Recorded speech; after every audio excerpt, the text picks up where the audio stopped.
오늘은 이미 알려드린 것처럼 이 예배 시간에 우리 가운데 이제까지 준비하고 있는 한 자녀가 공적 신앙 고백을 하는 예식이 담겨 있습니다. 그 일을 생각하면서 평소에는 자주 생각하지 못하는 교회의 질서에 대한 부분을 오늘 좀 구체적으로 말씀을 드릴까 합니다. 먼저 마태복음 16장 13절로 20절 말씀을 낭독합니다. 마태복음 16장 13절로 20절입니다. 예수께서 가이사랴 빌립보 지방에 이르러 제자들에게 물어 가라사 때 사람들이 인자를 누구라 하느냐? 가로되 더러는 세례 요한, 더러는 엘리야, 어떤 이는 예레미야나 선지자 중의 하나라 하나이다. 가라스 때 너희는 나를 누구라 하느냐? 시몬 베드로가 대답하여 가로되 주는 그리스도시요 살아계신 하나님의 아들이시니이다. 예수께서 대답하여 가라사대 바요나 시몬아 네가 복이 있도다. 이를 내게 알게 한 이는 혈육이 아니요 하늘에 계신 내 아버지시니라. 또 내가 네게 이르노니 너는 베드로라. 내가 이 반석 위에 내 교회를 세우리니 음부의 권세가 이기지 못하리라. 내가 천국 열쇠를 내게 주리니 내가 땅에서 무엇이든지 매면 하늘에서도 매일 것이요 내가 땅에서 무엇이든지 풀면 하늘에서도 풀리리라 하시고 이에 제자들을 경계하사 자기가 그리스도인 것을 아무에게도 이르지 말라 하시니라. 교회에 한 생명이 태어나는 것이나 오늘처럼 한 회원이 공적 신앙 고백을 통해서 성찬 회원이 되는 것은 마치 무엇과 같을까요? 이런 생각을 할 수가 있는데 하나님께서 여전히 우리에게 두신 교회의 사명을 폐하지 않으신 증거다. 계속해서 이어가실 뜻을 보여주신 것이다 하고 알게 됩니다. 하나님께서 이루실 복되고 영광스러운 일들이 계속해서 주님 오실 때까지 이어갈 그런 뜻을 보여주신 것이니까요. 그 의미가 대단히 크고요. 또 기쁨이 있는 아주 소중한 예식이 될 것입니다. 알려드린 것처럼 오늘은 공적 신앙 고백을 통해서 한 자녀가 성찬 회원이 되는 예식을 거행하는데요. 이런 기회로 우리 교회의 질서에 대해서 조금 구체적인 면들을 생각하려고 합니다. 그런 질서에 대한 이야기가 주로 될 것입니다. 우리 교회에는 회원의 종류가 모두 세 가지가 있습니다. 먼저는 유아세례 회원이 있고요, 준 회원이 있고요, 성찬 회원이 있습니다. 먼저 유아세례 회원은 언약의 가정 안에서 태어난 자녀가 유아세례를 통해서 언약교회의 회원이 되었지만 아직 공적 신앙 고백을 하지 않은 경우입니다. 준 회원은 언약의 가정 안에 있지만 어떤 이유에서인지 어릴 때 유아 세례를 받지 못한 자녀에게 해당되는 표현입니다. 이렇게 우리 자녀들 중에는 유아 세례 회원이 있고요, 준 회원이 있고요. 이 둘은 우리 교회의 가정 안에 두신 자녀들에 해당합니다. 그리고 이제 장성한 성인에 대한 것인데요. 이제 몸이 자라고 지각이 자라고 그러면 본인의 입으로 신앙을 고백할 수가 있게 되지 않습니까? 바울 사도가 말씀하신 그대로인데요. 마음으로 믿어 의에 이르고 입으로 시인하여 구원에 이른다고 하신 이 말씀, 혹은 예수님께서도 시시로 제자들의 입을 통해서 예수님이 누구신가 하는 사실을 고백하도록 하셨는데요. 대표적으로 이제 오늘 읽은 말씀이죠. 이 베드로의 고백을 들으신 예수님께서는 그 고백의 터 위에 교회를 세우시고 심지어 천국의 문을 열고 닫는 열쇠를 교회에 맡기셨거든요. 그만큼 입의 고백은 중요하고요. 하나님께서 기쁘게 받으시는 입술의 열매가 됩니다.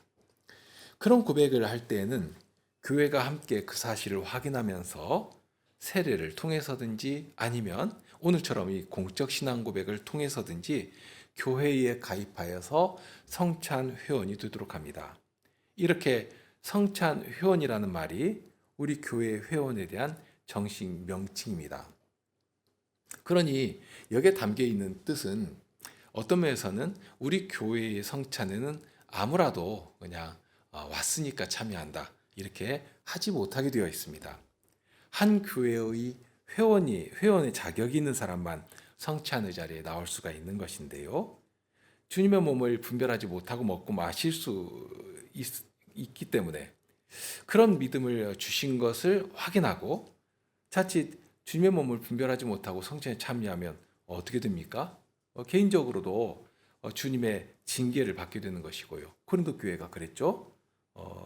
거기에 병든 자도 발생되고요. 심지어는 자는 자, 그러니까 죽는 자도 발생하게 되고 했지 않습니까?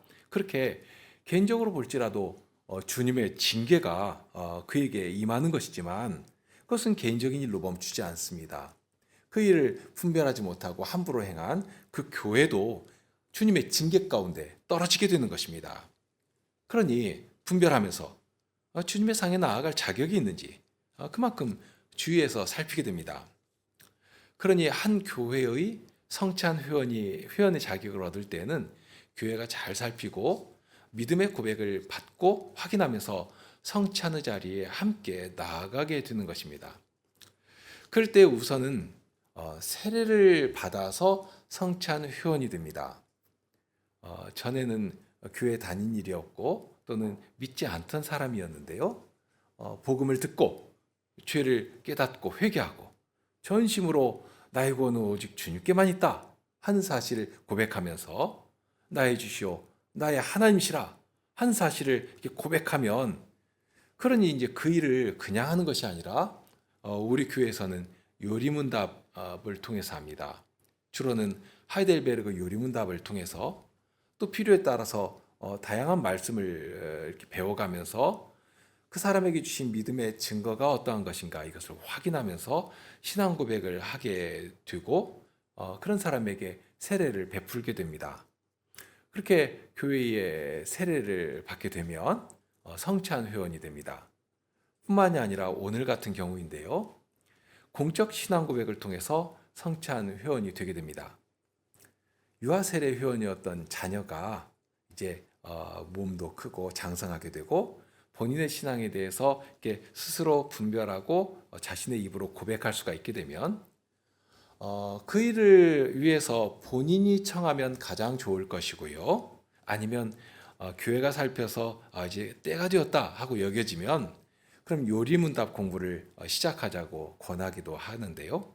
그렇게 먼저 요리문답을 공부하면서 주님께서 그 마음 가운데 일으켜 주신 믿음의 내용을 이렇게 확인해 가면서 성찬의 자리에 가도록 이렇게 안내를 하게 됩니다. 그런 때에는 이미 유아 세례를 받았으니까 이제는 세례를 통해서가 아니라 이처럼 공적 신앙 고백을 통해서 성찬 회원이 되도록 합니다. 지난 25년 1월부터 시작해서 약 1년간 요리문답 공부를 했고요. 그 과정에서 본인의 고백을 서면으로 제출해서 재직회에서 확인하기도 했고요. 이제 오늘은 모든 회중 앞에서 주께서 주신 믿음의 내용을 공적으로 확인하면서 고백을 하게 됩니다. 이렇게 해서 성찬 회원이 되는데요. 그러게 다음 주에 우리 교회 성찬식이 있지 않습니까? 이 성찬은 교회에 주신 대단히 귀한 은혜의 방도입니다. 주님께서 피로 세우신 소중한 은혜의 방도이니까 그만큼 소중하게 다뤄야 하지 않겠습니까? 우리 마음에서부터 먼저 나를 살피고 그 주님의 인도하심을 따라 나아가야 하는 것인데요. 뿐만 아니라 이 성찬은 말씀으로만은 할 수 없는, 받을 수 없는 독특한 은혜의 내용들이 거기 담겨 있고 이 성찬을 통해서 공급받게 해주셨으니까요. 그러니 정당한 교회라고 할 때는 우리가 알고 있는 것처럼 교회 표지라고 하는 것이 있지 않습니까? 적어도 바른 교회라고 하면 순일한 복음이 강단을 통해서 선포되어야 할 것이고요. 뿐만 아니라 이 성례가 그러니까 세례와 성찬이 시행되는 교회가 바른 교회다 하고 최소한의 경계를 그어 놓은 것입니다. 거기에 권징이 들어가기도 하고 빠지기도 하고요.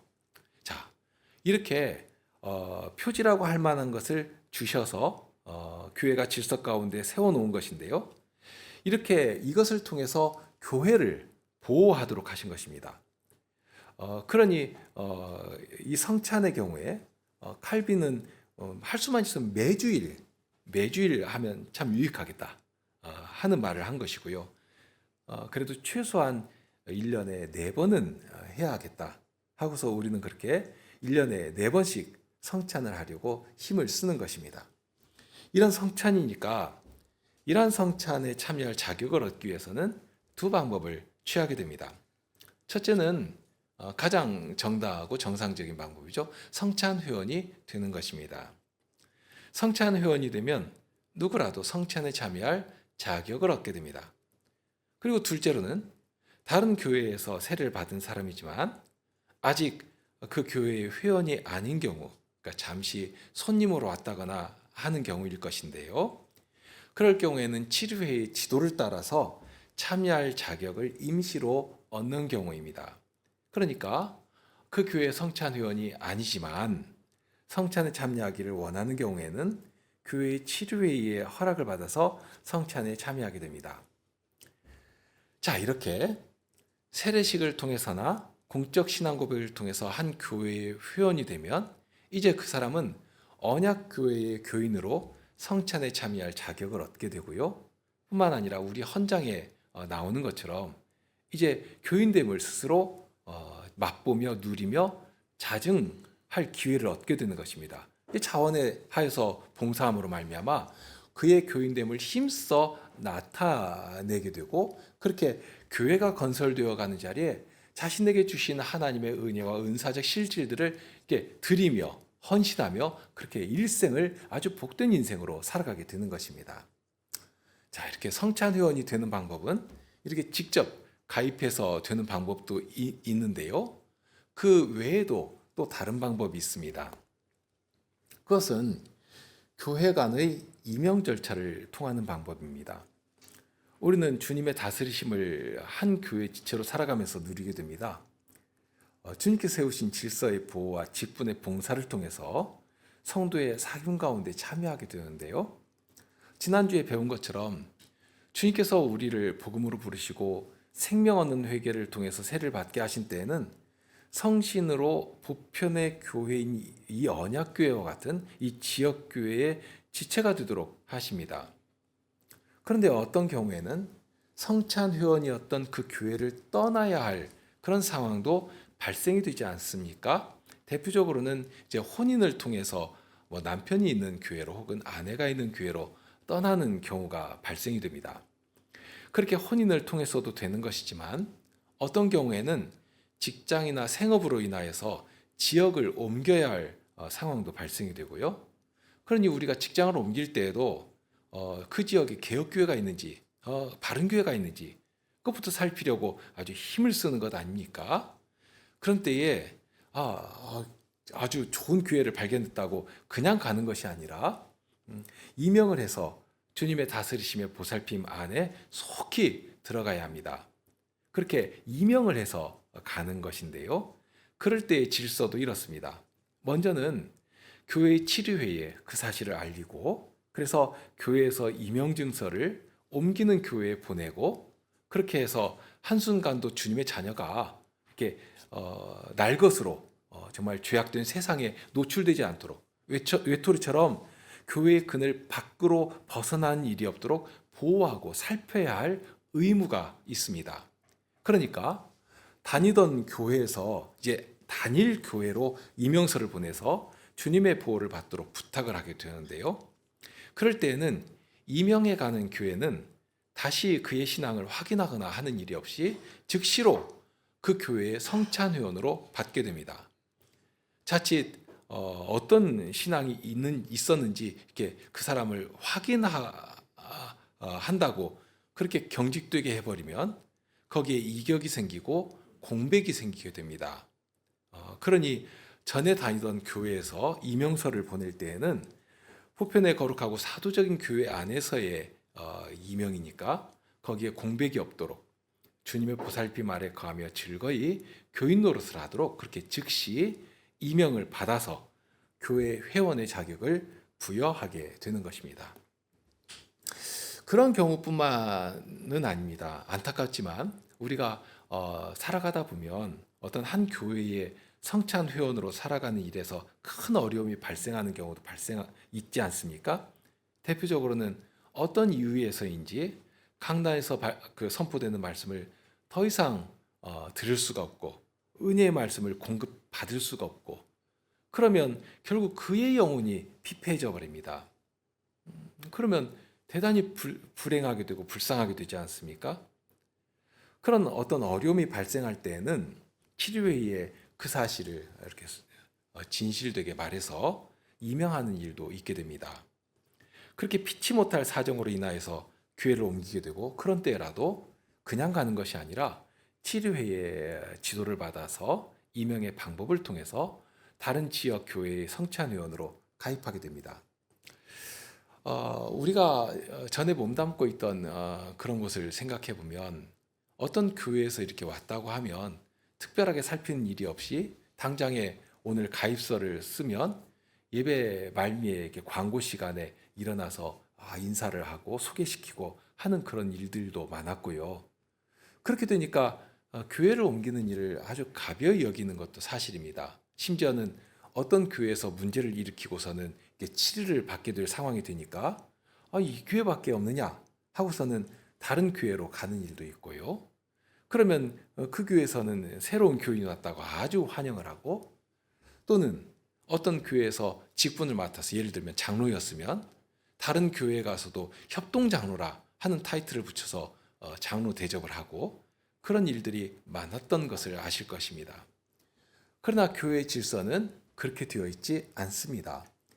사도의 권면처럼 모든 것을 적당하게 하고 질서대로 하라고 하셨는데요. 그렇게 교회 질서를 좇아서 해야 합니다. 주님께서 교회를 통하여서 질서를 세우도록 하셨고요. 이렇게 교회를 통해서 세우도록 하신 질서는 우리의 자유를 박탈하고 속박하려고 두신 것이 아닙니다. 주님께서 세우신 질서는 주의 백성들을 보호하는 울타리가 되거든요. 또한 악한 자를 막아내는 보호막이 됩니다. 산성처럼 보호해 주는 것이거든요. 그러니까 우리의 약함과 인간의 악한 도모들을 아시는 주님께서 주의 백성들, 사랑하시는 자들을 보호하시면서 거룩한 사명을 감당하도록 하기 위해서 그런 질서와 제도를 허락하신 것입니다.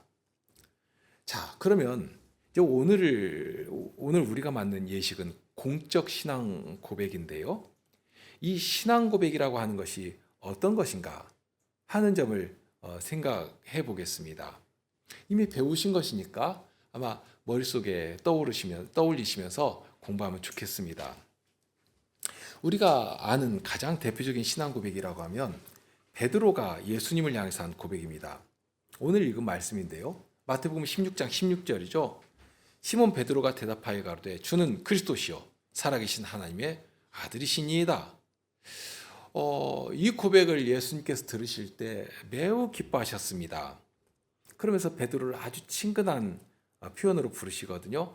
바요나 시모나, 그러니까 요나의 아들 시모나 하는 아주 친근한 표현입니다. 그렇게 베드로를 부르시면서 이를 내게 알게 하니는 혈육이 아니요 하늘에 계신 내 아버지시니라 하는 말씀을 하십니다. 여기 신앙 고백에 아주 큰 원칙 두 가지가 나옵니다. 첫째는 우리의 신앙 고백이 누구를 향해 있는가 하는 것입니다. 자칫 사람들이라고 하는 말인 것처럼 생각한 일도 있거든요. 그러나 우리의 신앙 고백은 누구보다도 하나님께로, 하나님 앞에서 하는 고백입니다. 우리가 결혼식을 할 때에도 어떤 혼인 서약을 하지 않습니까? 그 서약을 세상 사람들은 자기들끼리 이렇게 약속이라고 하는지 모르겠지만 믿는 사람들은 사람들이라고 그런 서약을 하는 것이 아닙니다. 우리의 서약은 늘 하나님을 향해 있습니다. 그러니까 누구를 향해 있는가, 누구 앞에서 하는 것인가, 누구와 맺는 언약인가 하는 사실을 늘 마음속에 담고 있어야 합니다. 하나님을 향해 있습니다. 더구나 지금 이 고백, 베드로가 한 고백은 예수님에 대한 참되고 바른 지식에 대한 고백이니까요. 더욱 이 고백은 예수님을 향해 있고 예수님에 대한 것입니다. 자, 첫째 원칙이 이것입니다. 우리의 고백은 하나님께로 향해 있습니다.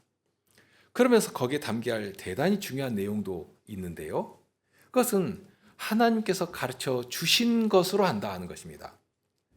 사람의 말을 그럴듯한 서술과 화려한 수식으로 감동을 주기 위해서 하는 것이 아닙니다. 오직 하나님께서 우리에게 심어주신 말씀. 달리 말하면 여기 베드로가 한 고백은 예수가 누구시냐 하는 것이었지 않습니까? 이것은 사람이 알 수가 없는 지식입니다. 만대로부터 감추었던 비밀이고 신비입니다. 그런 신비를 우리로 듣게 하시려고 이 땅에 보내시고 그렇게 되니까 비로소 예수님을 보고 듣고 만지고 그래서 믿게 하신 것 아닙니까? 하나님께서 이렇게 쫙 열어서 알게 하실 때 비로소 알게 되는 그런 비밀이라 하는 말씀입니다. 그러니까 사람이 무슨 갑자기 자다가 환상을 보거나 또는 무슨 계시를 받았다고 이런 소리를 하는 것이 아니라 오히려 그런 말을 한다면 그런 자가 바로 사특한 종자 아니겠습니까? 그런데 우리는 그런 헛된 꿈과 거짓된 사람의 주장을 좇는 자들이 아니라 오직 하나님께서 계시하여 보여주신 그리고 분명하게 알게 하신 그 바르고 참된 지식을 성씨께서 깨닫게 해주실 때 깨닫게 하신 만큼 아닌 것도 일부러 포장하고 그럴듯하게 이렇게 치장하려고 하는 것이 아니라 아무리 적더라도 나에게 보여주시고 깨닫게 하시고 그러면 그것을 소중하게 나의 입으로 고백하는 것입니다. 하나님께서 듣기 원하시는 고백은 그러한 것입니다. 하나님께서 이루어 가시는 복되고 아름다운 일들에 대한 고백이어야 하는 것이고요. 그러니 나에게 주신 것, 그것을 소중하게 받고 감사함으로 주님 앞에 고하여 내는 것입니다. 그러니 무엇보다도 우리의 고백에는 하나님이 어떤 분이시냐 하는 내용이 고백에 담겨 있어야 합니다. 베드로의 고백이 그렇습니다. 지금 눈앞에 계신 이 예수님이 어떤 분이시냐 하는 것입니다. 이 예수님은 사람들이 말하는 얼마 전에 죽었던 그 세례 요한도 아니고요. 뭐 예레미야나 엘리야나 이런 대단히 뛰어난 선지자 중에 하나도 아닙니다. 그럼 누구시냐? 바로 하나님께서 선지자로 약속하신 메시아이신 것이고요. 다윗을 통해 약속하신 영원하신 왕이신 것이고요. 그러니 그분은 바로 하나님의 아들이라 칭함을 받아 마땅하신 하나님이시라 하는 사실이었습니다. 그런 놀라운 고백을 베드로가 어찌 다 감히 알고 고백할 수 있었겠습니까? 사실 베드로는 이런 놀라운 고백을 하고서는 바로 이어가지고 예수님께 대단히 큰 책망을 받게 되거든요. 사탄아, 내 뒤로 물러가라 하는 책망을 들을 수밖에 없는 그런 자에 불과하다는 말씀입니다. 사람으로는 그렇습니다.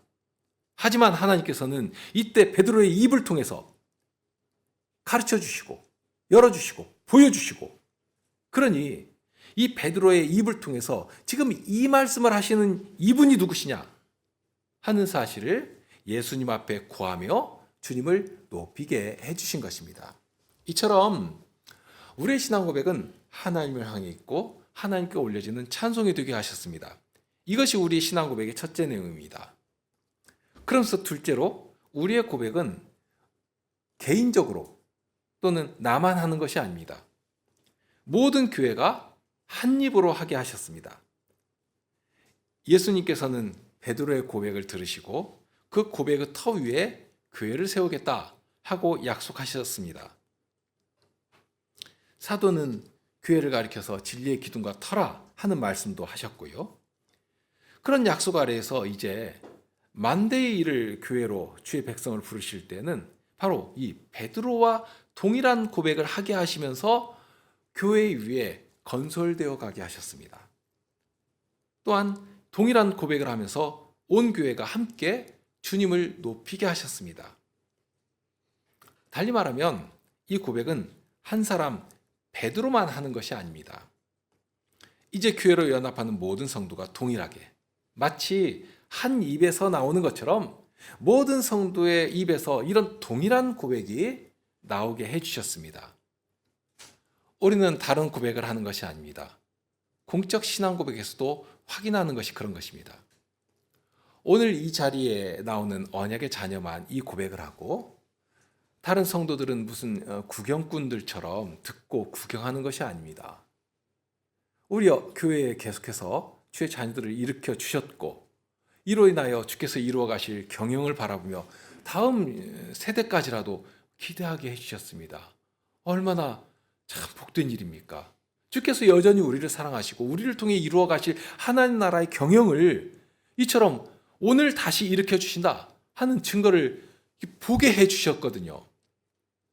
그러니 이런 때에는 더욱 이 고백의 자리에 이르는 이 자녀만이 아니라 함께 이 자리에 나온 우리도 동일하게 한 마음으로 우리의 신앙을 고백하며 확인하는 기회로 삼아야 할 것입니다. 우리는 자칫 잊어버리고 또 떨어뜨리는 그런 자들입니다.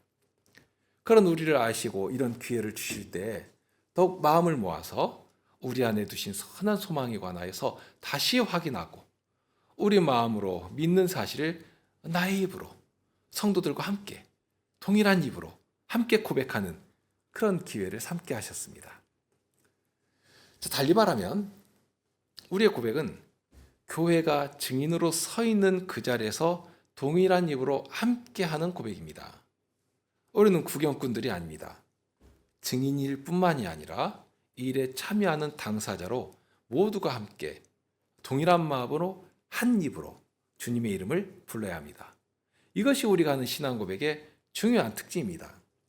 그리고 마지막 셋째로 우리의 신앙 고백은 세상을 향해 던지는 도전장과도 같습니다. 주께서는 성도의 고백을 받으시고 이 땅에 거룩한 교회를 세워가십니다. 눈에 보이는 교회를 두셔서 주님 나라가 어떻게 영광스럽게 그리고 능력 있게 정말 세상을 파하시는 권세로서 이 세상을 뚫고 나가도록 하시는 것인가? 이 교회를 통해서 그 일을 이루시는데요. 바로 여러분들이 속해 있는 이 언약교회를 통해서 우리의 사귐을 통해서 우리의 발걸음이 미치는 그 삶의 현장에서 주님 나라가 건설되어가는 더럽고 음습하고 악한 그런 악취들이 막 물러나는 그런 일들을 우리와 함께 하시는 주의 능력 가운데 보도록 하시는 것 아닙니까? 그 일을 위해서 우리를 주의 백성으로 세우시고 세상으로 파송해 보내시는 것이니까요. 복음이 전해지는 곳마다 생명의 능력이 일어나는 것입니다. 그 일을 기뻐하시니까. 그러니 바울 사도의 가르침과도 같습니다. 우리의 싸우는 병기는 육체에 속한 것이 아니요 오직 하나님 앞에서 견고한 진을 파하는 강력이라. 모든 이론을 파하며 하나님 아는 것을 대적하여 높아진 것을 다 파하고 모든 생각을 사로잡아 그리스도에게 복종케 하니. 고린도후서 10장 4절 5절 말씀입니다. 이 말씀과 같이 그렇게 우리의 아무것도 아닌 듯 보이는 그 미미하고 자그마한 순종들을 주님께서 붙들어 사용하시고 능력 있게 하시고 하나님 나라의 일을 이 땅 위에 이루어 가시는 것입니다. 우리는 약하지만 우리를 원하신 주님은 능력이 있으십니다. 우리 말의 고백은 그런 것입니다. 우리 고백은 아무 힘이 없는 것처럼 보이지만 힘이 없는 것이 아닙니다.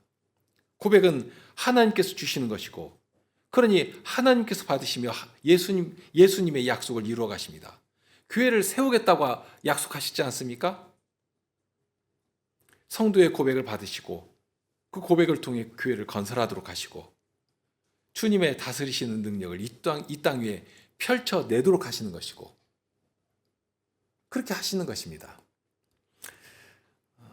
시간이 지났기에 마지막으로 오늘 우리가 하게 될 공적 신앙 고백의 내용을 간단하게 보면서 이제 이어서 예식을 진행하겠는데요. 우리 공적 신앙 고백서의 내용은 주보 뒷면에 담아 놓았습니다. 거기 보시면 4가지 질문을 하게 됩니다. 그리고 그에 대한 대답을 마지막에 하게 했는데요. 질문의 내용은 다음과 같습니다. 우리 한 목소리로 첫째 질문을 읽을까요? 첫째입니다. 첫째, 그대는 사도신경에 유학되었고 여기에 있는 이 그리스도의 교회에서 가르치는 구약과 신약의 교훈이 구원을 위한 참되고 완전한 교훈임을 고백하십니까? 그대는 이 교회에서 가르치는 하나님의 말씀의 교훈에 열복하며 하나님의 은혜에 의지하여 살아서나 죽어서나 한결같이 이 교훈 가운데 행하기를 서약하십니까? 예. 이 언약교회가 그리스도의 교회이고 이 교회 강단에서 전해지는 구약과 신약의 교훈이 구원을 위한 참되고 완전한 교훈인가? 만약 그렇다면 너무 당연한 말이지만 그런 말씀에 기쁨으로 순종하며 살아가야 되지 않겠습니까? 주님의 은혜를 의지해서 그 말씀을 따라 살아갈 것인가 하는 사실을, 이 교회의 지체로서 살아갈 것인가 하는 사실을 생각하도록 합니다. 자, 둘째 질문도 읽으시죠. 그대는 세례를 받을 때에 그대에게 표하고 인을 쳐주신 하나님의 언약의 약속들을 믿습니까? 그대는 자기의 죄 때문에 진정으로 자기를 미워하고 하나님 앞에서 자신을 낮추며 그대의 생명을 그대 밖에서, 곧 우리의 유일한 구주 예수 그리스도에게서만 찾으시겠습니까? 이 예식은 유아 세례를 받은 자녀에게 행하는 예식이니까요. 세례를 받을 때 고백한 내용을 생각하도록 합니다. 세례식에서는 무엇보다도 자신이 죄인이라고 하는 사실, 그러니 하나님의 은혜로가 아니면 그리스도의 구속의 공효가 아니면 안 된다 하는 분명한 인식과 고백을 통해서 세례를 받게 되는 것인데요. 그런데 유아 세례는 부모의 신앙을 두고서 아이에게 하지 않습니까? 그런데 이제 성인이 된 우리 자녀가 부모와 동일한 신앙 고백을 통해서 이 자리에 나오고 있는가? 과연 주님의 은혜로만 구원이 이른다고 하는 이 사실만을 부여잡고 주님의 은혜를 사모하며 나오는 것인가? 그 사실을 자신의 입으로 고백하게 합니다.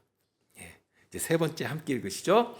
그대는 주 하나님을 사랑하며 그분의 말씀을 따라서 전심으로 그분을 섬기고 세상을 버리며 그대의 옛 본성을 십자가에 못 박고서 오직 성신을 쫓아 살기를 원한다고 고백하십니까? 둘째 고백에서 자신이 어떠한 자인 사실을 이렇게 고백하게 했으니까요. 그런 이제는 어떻게 해야 하는가? 고린도후서 5장 15절의 말씀입니다. 다시는 저희 자신을 위하여 살지 않고 오직 저희를 대신하여 죽었다가 다시 사신 그분을 위하여 살게 하려 함이니라. 정말 이 말씀처럼 그렇게 자기를 부인하고 주님을 의지하고 살 것을 다시 확인하고 자기 입으로 고백하도록 합니다. 이제 마지막 네 번째 질문 함께 읽으실까요? 그대는 하나님의 교회의 살아있는 지체로서 교회의 거룩함과 화평을 위해 힘쓰며 교회 전체의 사명을 이루는 데에 개인 생활의 목적도 있다는 것을 알고 자기의 생애를 다 들여서 주님을 섬기기로 굳게 결심하십니까? 하나님께서 은혜로 그대를 지켜주시기를 바라지만 혹시는 교훈이나 생활에서 태만하거나 그르치는 일이 있으면 그대는 교회의 권면과 권징에 기꺼이 순종할 것을 서약하십니까? 주님께서 세우신 이 교회 지체로 살고 죽기를 주님 앞에 고백했으니까요. 그러니 어떻게 교회 회원으로서 자신의 책임을 감당하며 살아야 마땅한 것인가? 이제 어른이 되었지 않습니까? 부모의 관리 하에 있는 아이가 아니라 본인의 신앙을 고백하며 이렇게 나온 것이니까, 어른이 되었으니까 어른답게 그저 종교 행사하듯이 주일 예배 한 번 참석하고 또는 헌금 얼마 드린 것으로 내가 할 바 다 했다 하고 생각하는 그런 어린아이 같은 생각을 버리게 하시죠. 여기 표현처럼 교회 사명에 내 인생의 목적이 있다. 나는 교회 회원으로 주님의 거룩하신 사명을 이루는 일을 위해서 일생을 들이며 살겠다. 직장 생활을 하는 것도, 가정을 이루는 것도, 그리고 공부하는 것도 동일한 것입니다. 거기에 목적이 있는 것입니다. 사실 그렇게 할 때에 주님께서 우리 발에 발걸음을 주장하시고 평안한 길로 이끌어 주시고 우리를 붙들어 주님께서 사용하기 유익한 그런 병기로 훈련해 가시는 것 아닙니까? 그렇게 하시는 것이니까요. 그렇게 한 교회의 회원으로 성도의 삶 가운데 살면서 교회 사명을 함께 이루면서 자칫 주변인이나 혹은 손님처럼이 아니라 정말 주님께서 나를 여기 두신 그 본의를 이루며 살다가 주님의 품에 안기는 것이 내가 인생을 살아가는 의미이고 가치다 하는 사실을 생각하면서 그렇게 교회와 함께 동일한 행보를 할 것을 다짐하며 고백하도록 하는 것입니다.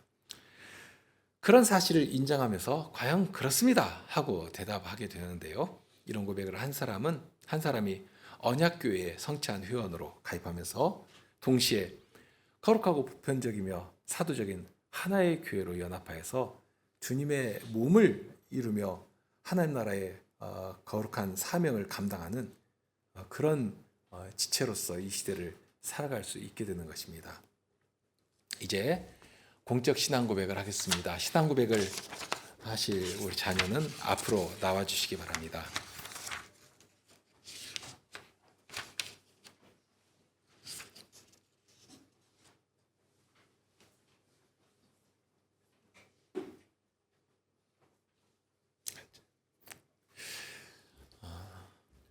우리 주 예수 그리스도의 사랑을 받는 회중 여러분, 우리 주 하나님께서 은혜를 베푸셔서 우리를 자녀로 삼아 주시고 그분을 언약 안에 포함시켜 주심을 함께 감사드립니다.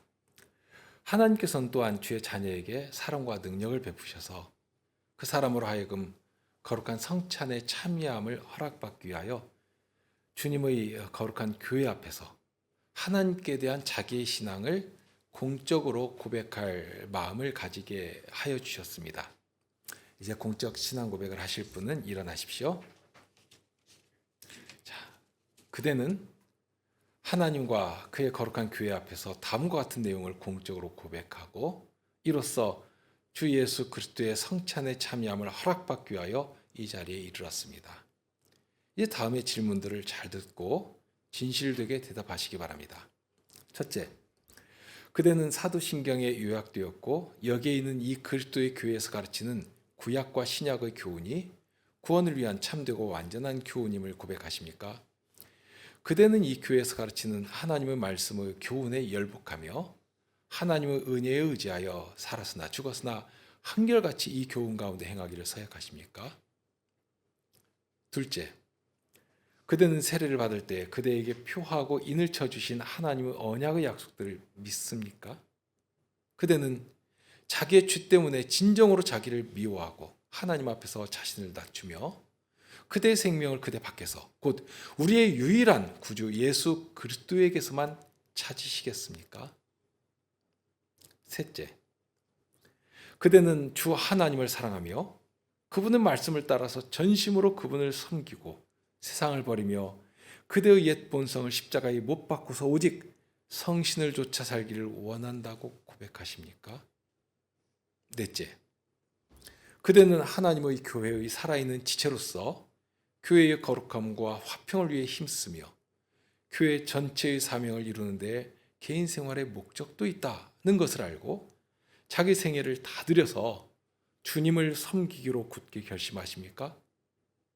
하나님께서 은혜로 그들을 지켜주시기를 바라지만 혹시라도 교훈이나 생활에서 태만하거나 그르친 일이 있으면 그대는 교회의 권면과 권징에 기꺼이 순종할 것을 서약하십니까? 문성효 씨, 그대는 이 모든 말씀대로 서약하시겠습니까? 네, 그대로 서약합니다. 아시죠? 모든 은혜의 하나님 곧 그리스도 안에서 너희를 부르사 자기 영원한 영광에 들어가게 하시니가 잠깐 고난을 받은 너희를 친히 온전케 하시고 굳게 하시며 강하게 하시며 털을 견고케 하시리라. 권력이 세세 무궁토록 그에게 있을지어다. 아멘. 함께 기도하시겠습니다.